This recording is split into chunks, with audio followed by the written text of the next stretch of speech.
Habari wazima mtumishi wa Mungu, ni kipindi cha mafundisho na kumshuhudia Yesu Kristo ambaye alikuja kutuokoa msalabani, akubali kuwekwa msalabani kwa ajili yetu kutuokoa sisi wenye dhambi. Ni nani awezaye kuingia msalabani au aingie kwenye matatizo kwa ajili ya mtu fulani apone?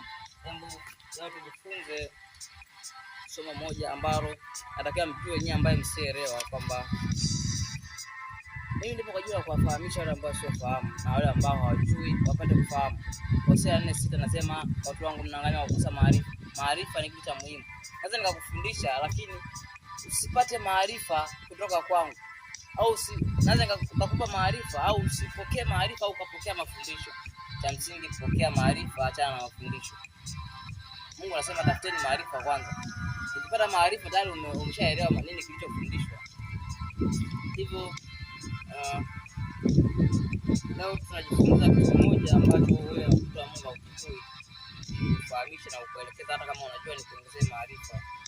Tafadhali nisikilize nikuelekeza hichi. Somo leo nasema kwa nini tunafunga. Unajua huu ni muda wa Ramadhani, wanasema Waislamu.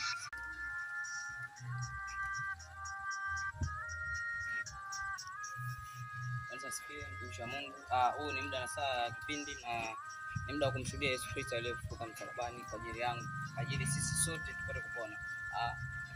Kitu kwanza kuelekeze somo leo tutajifundisha kwa nini tunafunga. Unaweza usielewe, wapo watu wengi sana wanafunga. Je, kwa nini tunafunga?